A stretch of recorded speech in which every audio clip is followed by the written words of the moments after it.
Hey everybody, this is Rich Hayden with Home First Mortgage. I just wanted to take maybe about a minute and a half to talk a little bit about the current situation. We're here in early April talking about forbearance, and we've seen a lot of information in the news about this. You see it all over your Facebook feed, all over every other social media feed that you've got.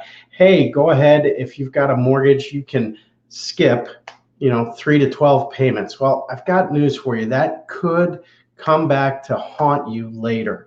So let's talk just for a second about what is forbearance actually. And what forbearance is it's an agreement between you and the servicer, the person or the company that ultimately collects your money, that will say, I'm going to take these payments, whatever the number of them are, and I'm going to say that you don't need to make them right now. And there's the operative thing. There's a difference between deferment, between no payment, and between forbearance. And forbearance says you don't need to make them right now, but you are going to owe me that money at some point in the future.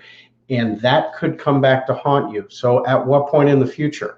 And, a lot of times it's, just pretend for a second you got a 3-month forbearance and your payment is $1,000 per month on your mortgage. Just pretend that, right?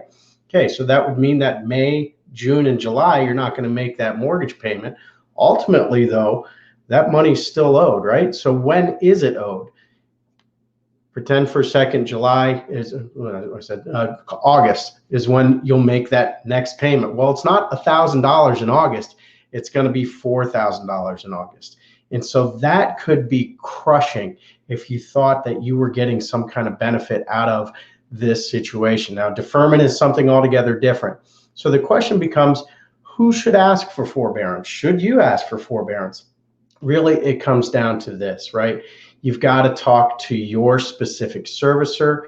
Your specific situation is going to be different than the Smiths down the street or the Jones across town or your friend, the Jacksons, who live in a different city, whatever the case might be. Everybody's unique circumstance is, in fact, that. It's unique to them.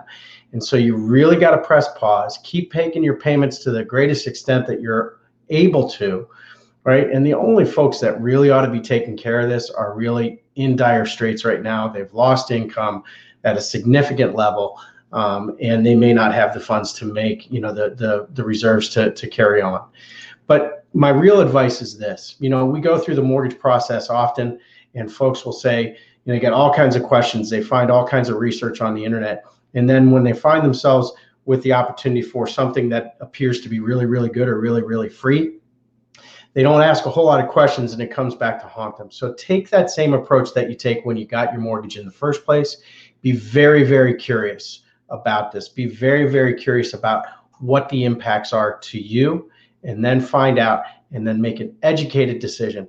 Myself, as well as every professional here on this site, is here to help you out in a no pressure environment and just give you all the resources that we can.